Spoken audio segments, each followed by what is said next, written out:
Hello, Zach Murphy here. Thank you so much for taking the time to tune to my channel today.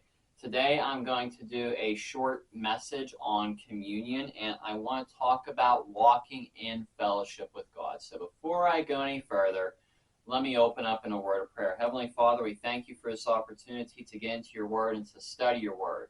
I thank you, Lord Jesus, that your word is truth, Lord, and that we are guided by your truth, and that you are the way, the truth, and the life, Lord. And that we have fellowship with you, Lord, and give everybody watching us a desire for more and more of you, Lord Jesus, for your glory. Give you all the praise, glory, and honor. In Jesus' name, amen. I want to read to you from John chapter 14, verse 15, out of the New King James Version. This is all from the New King James Version. John chapter 14,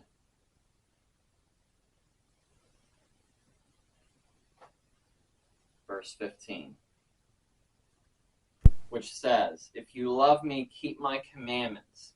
In verse 16, "I will pray the Father, and he will give you another helper, that he may abide with you forever, the Spirit of truth, whom the world cannot receive, because it neither sees him nor knows him. But you know the truth, for he dwells with you and will be with you, and will not leave you orphans. I will come to you." And you know, through Jesus Christ, we are called to love him. And we express that love by keeping his commandments. And I want to say this here because this is so important when cultivating a relationship of walking genuinely with God, heart-to-heart communion with him.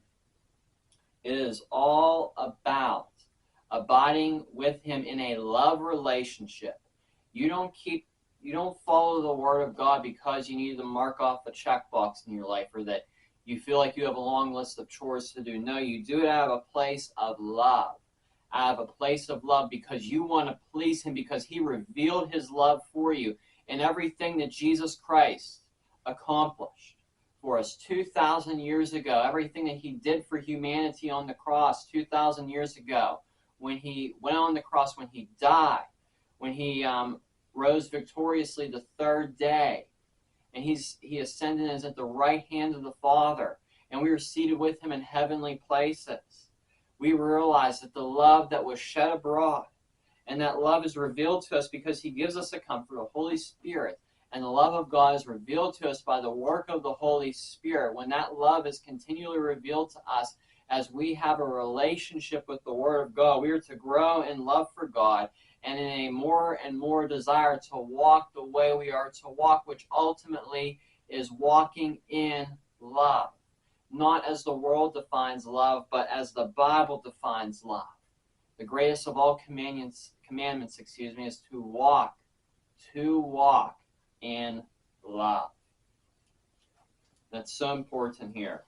And another verse I want to read to you is in 1 Corinthians chapter 1, verse 9. 1 Corinthians chapter 1, verse 9.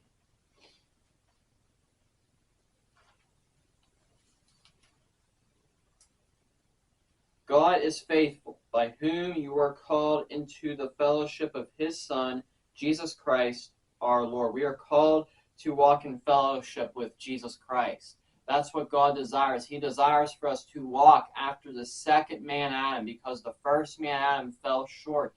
And Jesus Christ came and did everything that the first man, Adam, should have done in the beginning. But Jesus Christ came. He came and he lived on earth in his humanity. He lived a perfect life, and then he went before us as the perfect sacrifice, the lamb that was slain before the foundation of the world. He was with the Father in the beginning during creation, and this plan was already figured out well before time even began, well before the words of God were even recorded. It was already established in the spirit realm what Jesus Christ would have done. How great of love was displayed, and we cannot even fathom the depths of his love. And that should drive us to a desire to fellowship with him more and more. In 1 John chapter 1,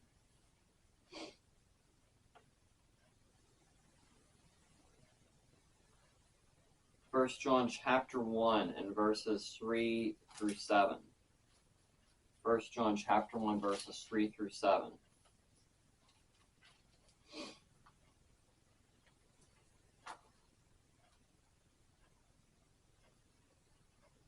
Actually, we're going to read verses 1 through 7, excuse me, because it's just all that good. That which was from the beginning, which we have heard, which we have seen with our eyes, which we have looked upon, and our hands have handled, concerning the word of life. The life was manifested, and we have seen and bear witness, and declare to you that eternal life which was with the Father, and was manifested to us. So this eternal life, which is through Jesus, was with the Father in the beginning, was the Lamb slain in the beginning, and is revealed to us, manifested to us through Jesus. Eternal life already exists in the beginning because Jesus Christ was always in the beginning. Jesus Christ didn't start existing just when he came to Bethlehem, when he was born. He existed before the beginning of time because he was one with the Father in love. The Godhead, the Trinity, the three in one.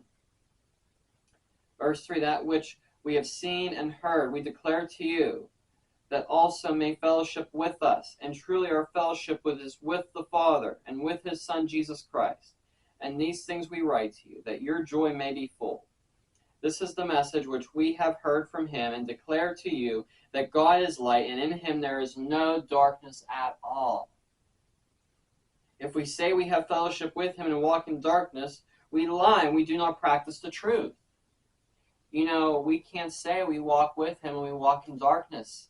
You know, if we're truly in him, we need to walk in light, and we need to walk in light, in the light of Jesus Christ. And so many people don't understand that. They think it's just a matter of repeating a prayer, but there's so much more to it. There's so much more to it. It's not that complicated, but it's simply about walking in a relationship with Jesus Christ, the way, the truth, and the life. And as you do that, his light shines and manifests through you. But if we walk in the light, verse 7, as he is in the light, we have fellowship with one another. And the blood of Jesus Christ, his Son, cleanses us from all sin. Verse 8, this is just so good.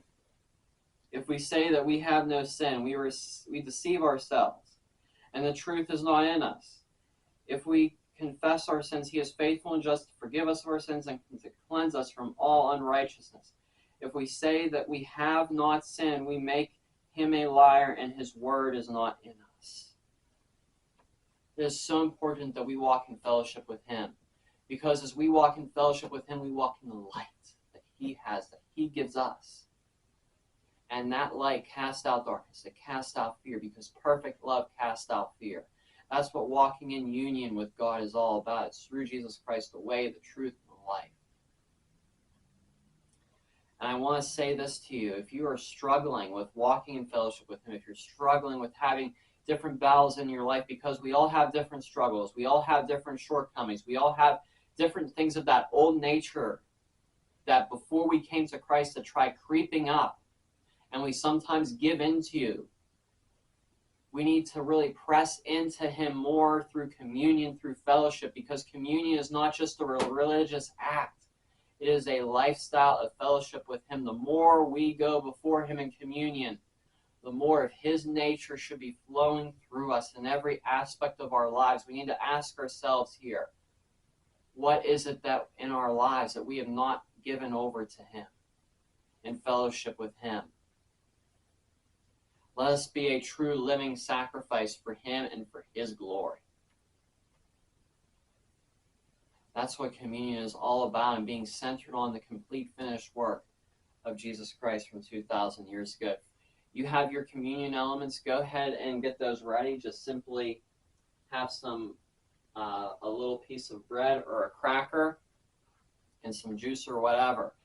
And you know, it's so important that we treat this not just as some religious act, but as something that sets our mind on the communion we are to have with him every day. And you can do this on your own every single day with him. And I encourage you to do so, because Jesus Christ went before us, and his body sacrifice on that cross.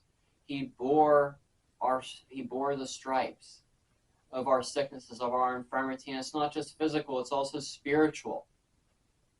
By his stripes we are here healed, both physically and spiritually.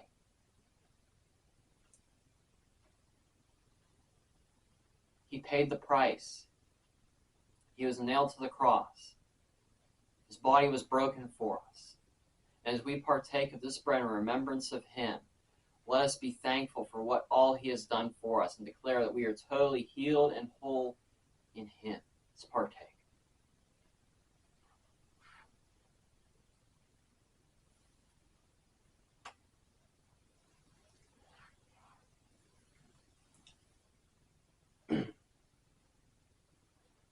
And when he also established this meal with his disciples at the Last Supper,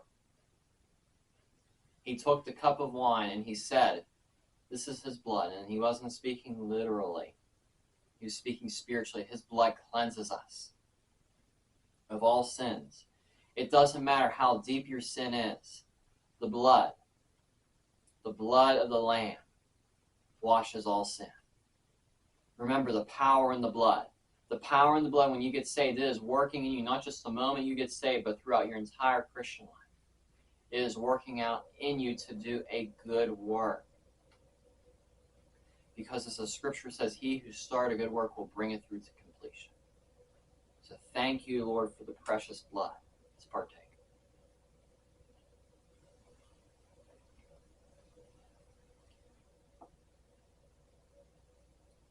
Thank you, Jesus, for the blood that was applied on our behalf. Heavenly Father, we come to you and we thank you for this short message and for this time of communion, Lord. I pray, Lord, for everybody watching, Lord, that you meet their needs, Lord, that you bless them, that you reveal your love to them, Lord, and have them experience your love and have a strong desire for you and for fellowship with you, Lord, deep fellowship and communion with you, Lord. We give you all the praise, all the glory, and all the honor. In your name we pray, amen. Once again, thank you for tuning in. God bless you and have a great week. Okay, and if you would like to learn more about me and check out my other teachings as well as blog posts, you can go to my website, steadfast-zetm.com. I post on there regularly, and you can also subscribe to a newsletter.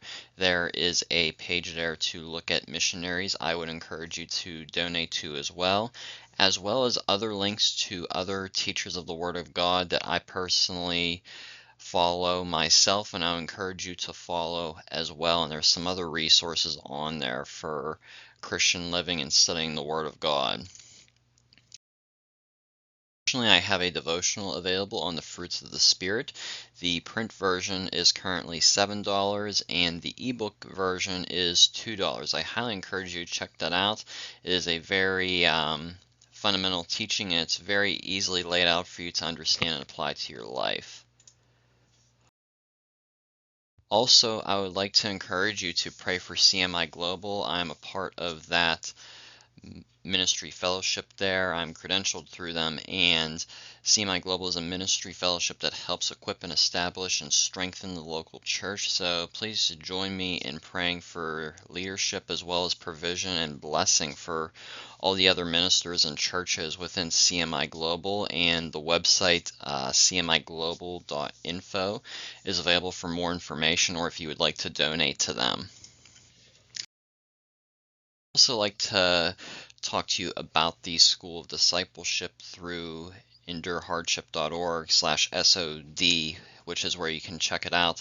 I attended this program, and I'll be a graduate of this two-year program as of May, at the end of May 2023.